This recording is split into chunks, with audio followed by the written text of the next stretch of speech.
দুধে ভেজানো চুষি পিঠে তো আপনারা অনেক রকম খেয়েছেন। এইভাবে একবার রসে ভেজানো চুষি পিঠে বানিয়ে দেখবেন, যেমন দেখতে সুন্দর তেমন খেতেও দারুণ।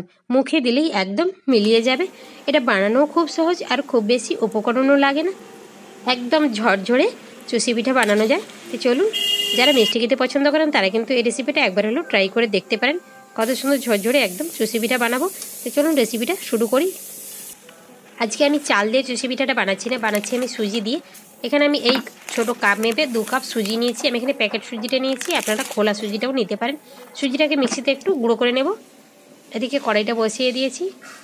যেই কাপ মেপে আমি সুজি নিয়েছিলাম সেই কাপ মেপেই কিন্তু আমি দুধটা নিয়ে নেব। আমি এখানে দুধ দিয়ে বানাচ্ছি, আপনারা চাইলে দুধের জায়গায় জল দিয়ে বানাতে পারেন। আমি এখানে 4 কাপ দুধ নিয়েছি। দুধের মধ্যে হালকা একটু লবণ দিয়ে দিলাম, দিয়ে দুধটাকে খুব ভালো করে একটু ফুটিয়ে নিতে হবে।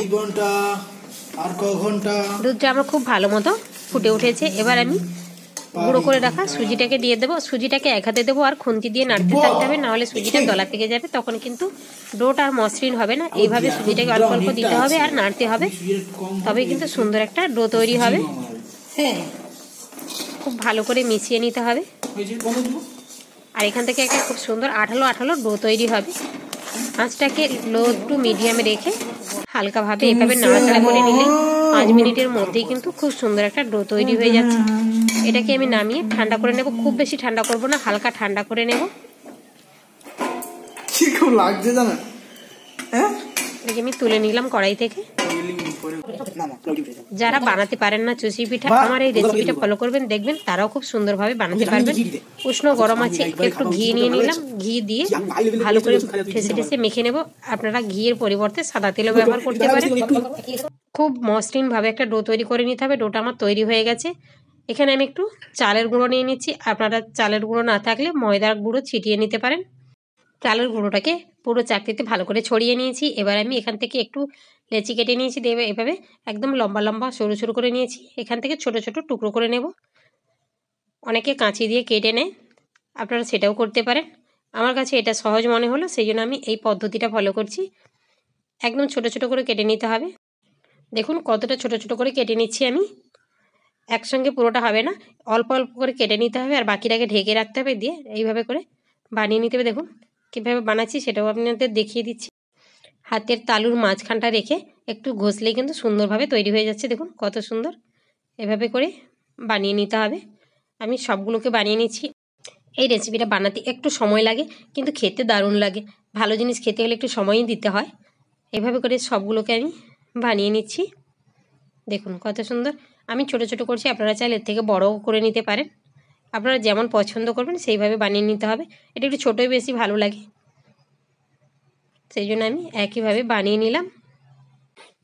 আমার এরকম নতুন নতুন রেসিপি যদি আপনাদের ভালো লেগে থাকে তাহলে প্লিজ লাইক কমেন্ট শেয়ার করবেন। আমার চ্যানেলে নতুন বন্ধু হলে চ্যানেলটিকে অবশ্যই সাবস্ক্রাইব করে পাশে থাকা বেল নোটিফিকেশানটি অন করবেন, যাতে আমি যে ভিডিওগুলো আপলোড করবো সেগুলো তোমাদের কাছে সবার আগে পৌঁছে যাবে। সবগুলোকে আমি বানিয়ে নিয়ে ফিরে আসছি। দেখুন সবগুলো আমার প্রায় রেডি হয়ে গেছে। কত সুন্দর লাগছে দেখতে না? দেখতে কিন্তু দারুণ লাগে। আমি এখানে চালের গুঁড়িটা খুব বেশি একটা ব্যবহার করিনি, তবু একবার চালনি দিয়ে চেলে নিতে হবে যাতে চালের গুঁড়িটা পড়ে যায়। আপনারাও চেলে নেবেন। তেলটা এদিকে আমি গরম করতে বসিয়ে দিয়েছি। দেখুন আমি এরকম স্ট্রেনারে ভালো করে ঝাঁকিয়ে নিয়েছি। চালের গুঁড়িটা পড়ে গেছে এক্সট্রাটা। তেলটা আমার খুব ভালো মতো গরম হয়ে গেছে। এখানে কিন্তু তেলটাকে খুব ভালো করে গরম করে নিতে হবে, লো আঁচে দিলে হবে না। খুব ভালো করে গরম করে নিতে হবে, তারপরে আঁচটাকে মিডিয়াম করে দিতে হবে। দেওয়ার সঙ্গে সঙ্গে নাড়াচাড়া করার দরকার নেই। 1 মিনিট পর এদিক ওদিক একটু নাড়িয়ে দেবেন, দেখবেন। আর এটা কিন্তু খুব কড়া করে ভাজার দরকার নেই, তাহলে কিন্তু কালারটা অন্যরকম হয়ে যাবে। একটু সাদা সাদা থাকলে দেখতে ভালো লাগবে, সেই জন্য এটাকে লালচে লালচে করে ভাজার কোনো প্রয়োজন নেই।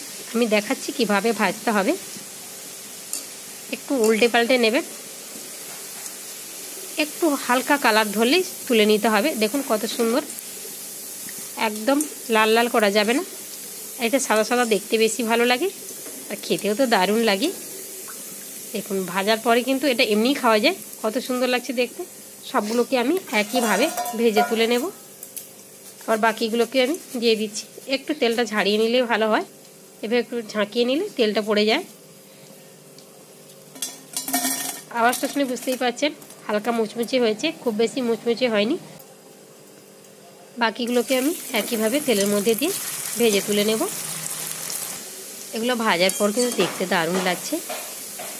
আপনারা এটাকে মুচমুচু করে ভাজার পর মশলা মাখিয়ে এমনি কুড়কুড়ির মতো খেতে পারেন, সেটাও কিন্তু খাওয়া যাবে। দেখুন একটু হালকা কালার ধরেছে, তারপরে তুলে নিয়েছি। একইভাবে সবগুলোকে ভেজে আমি তুলে নেব। এরকমই কালার থাকবে, এর থেকে বেশি কালার হলে তখন কিন্তু লালচে লালচে হবে, দেখতে ভালো লাগবে না। সবগুলো আমার ভাজা হয়ে গেছে, আমি তুলে নিচ্ছি। আওয়াজটা শুনতে পাচ্ছেন নিশ্চয়ই, বুঝতেই পারছেন যে কীরকমভাবে ভাজা হয়েছে। এদিকে কড়াইটা আমি বসিয়ে দিয়েছি। কড়াইয়ের মধ্যে দিয়ে দিলাম আমি জল। আমি এখানে 2 কাপ মতো চিনি ব্যবহার করবো, সেই মাপে জল দিয়েছি। 4টে এলাচকে ফাটিয়ে দিলাম, দিয়ে খুব ভালো করে ফুটিয়ে নিতে হবে। চিনিটাকে ভালো করে গলিয়ে নিতে হবে। এখানে কিন্তু 1 তার 2 তার সেরার কোনো প্রয়োজন নেই, শুধু চিনিটা গলে গেলেই হবে। আরেকটা কথা এখানে মাথায় রাখতে হবে, যখন আপনারা পিঠেটা দেবেন চিনির রসে, গ্যাসটাকে বন্ধ করে দেবেন। চিনির রসটা ফুটিয়ে হালকা গরম থাকবে, তখন কিন্তু চুষি পিঠেগুলো দিলে খুব সুন্দরভাবে ঝরঝরে থাকে। যখন ফুটন্ত অবস্থায় দেবেন তাহলে 1 মিনিট পর কিন্তু একদম নরম হয়ে যাবে। আমি একটু ফুটন্ত অবস্থায় দিয়েছিলাম, তাই কিছু সময় পর আমার নরম হয়ে গেছে। সেই জন্য আমি বললাম আপনাদের, এটা রসটাকে ফুটিয়ে ঠান্ডা হালকা গরম থাকবে, তার মধ্যে চুষি পিঠেগুলো ভিজিয়ে 10 থেকে 15 মিনিট রাখলে খুব সুন্দরভাবে ঝরঝরে একদম চুষি পিঠে বানানো হবে। আমি এটাকে গ্যাসটাকে বন্ধ করে দিয়েছি। আমি ফুটন্ত অবস্থা দেওয়ার পরে কিন্তু গ্যাস বন্ধ করে দিয়েছি, তাও কিন্তু আমার নরম হয়ে গেছে খুব তাড়াতাড়ি। দেখুন আমি 5 মিনিট পর দেখলাম অনেকটাই নরম হয়ে গেছে। সেই জন্য আপনাদের বললাম আপনারা গ্যাসটাকে বন্ধ করে হালকা গরম থাকতে থাকতে চুষি পিঠাটা দেবেন, তাহলে খুব সুন্দরভাবে ঝরঝরে চুষি পিঠে বানানো হবে।